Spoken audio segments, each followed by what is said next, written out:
Yes, it is Way Up with Angela Yee. I'm Angela Yee. Jasmine Brand is here. Yes, not just any brand. I'm my own brand. Look, during the mix, we were sitting here shopping for coats for Jasmine's daughter, who's 2. I'm like, you got to get her a designer coat. Yeah, and I'm on the fence, but I feel like if we get it big enough, then it can last for a little bit longer. Yeah, she wear it every day. Yeah. All right, now let's get into some Yee tea. Lizzo is asking the court in L.A. to dismiss the, quote, ridiculous harassment lawsuits that her former employees have filed against her this year. And they are saying, according to page 6, that there's at least 31 lines of defense that explain why these suits should be thrown out. She's also requesting a trial by jury in response to the complaints, and she says that she denies each and every allegation made against her, citing as one of her defenses that her ex-dancers are guilty of unclean hands, which means that they are accusing the plaintiff of participating in anything unethical in relation to the subject of the lawsuit. I never heard that term, Me guilty neither. of unclean hands. So I'm glad you explained it because I was so confused. I was like, unclean hands. We got to wash our hands. Yes, we do. If we didn't learn anything from the pandemic. All right. And in the meantime, one of her ex-staffers has spoken out to ABC News in a network news exclusive. Asha Daniels, she's a clothing designer who formerly worked for Lizzo, who sued her and members of her team last week for alleged racial and sexual harassment and creating a hostile work environment, amongst other things. Now she is speaking out, and here's what she had to say about dealing with Lizzo's supervisor, Amanda Nomara, who's also named in the lawsuit alongside Lizzo. I'm coming into work with someone who has physically assaulted me, with someone who's threatened me, someone who is not allowing me to go eat when I need to eat.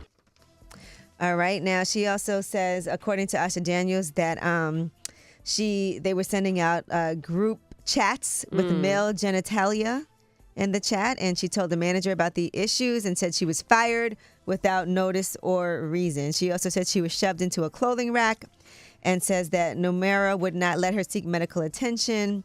And in addition to that, she did say that she never dealt with Lizzo directly. Okay. So that makes it tricky. Yeah, here's what she said. What about Lizzo herself? Since you never interacted with her, how much responsibility do you think she has in all of this? I'm a business owner myself, and I was so shocked that Lizzo's workplace wasn't in line with who we know as the star Lizzo. So I can say in my own life, I'm responsible for the people who work for me and who work on my projects, and I think that everybody is. What do you think, Jasmine? Because you have a business. Yeah, I have a business. It's a big responsibility to have employees and to be responsible for their behavior. It kind of comes with it. But it's like it wasn't Lizzo, so I see both sides of it. But if that is who she's employed by, it is, they should be held responsible at some point. All right. Well, both of those stories came out today. All right. And Wayne Brady is embracing his authentic self. He talked to Entertainment Tonight, and he talked about coming out as pansexual and how that has impacted his dating life. Here's what he said. What the hell is pansexual? I look at it as being able to love whomever I want, no matter the vessel. I'm not saying that I am going to be in a relationship with another man. Right. I'm saying it is very possible for me to be attracted to the man because of the person. And I can be attracted to this beautiful woman like you because of the person. It gives you a lot of options. To me, it means you're bi, right? No? Well, he identifies as pansexual, so Right. Okay. I guess he's just saying whoever I like. It has nothing to do with any type of gender or anything. It's just a person. And I apologize. He is pansexual. That's what he calls himself. I shouldn't just downplay it and say Right. Because it could be any. There's all different types. Listen, I'm just going by. Yeah. Okay. You're right. I didn't even think about it like that. Okay. All right. Now, Pete Davidson's inner circle allegedly is concerned for his well-being and fears that he could die, according to a report.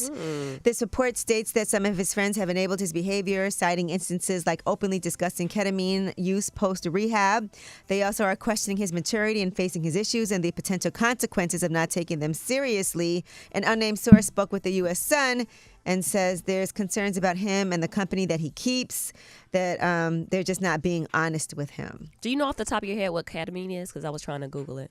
It's like a drug, yeah. Okay. Yeah. All right. It's not good for you. It's not good. Okay. All right, and this could or could not be true. Rihanna binge-watched 90 Day Fiancé during her pregnancies and even reached out to some of the stars of the show. I love that story, though. Yeah. They said she actually follows one of them, Zaya. She told Page Six, she told me she loved my storyline and loves to watch the show. I see that. I can see that. I love the show, too. Mm-hmm.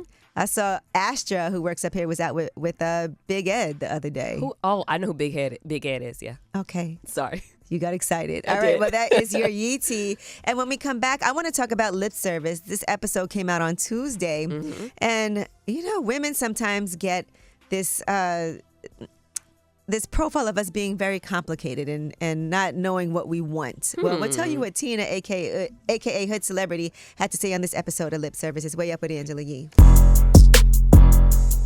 Way up.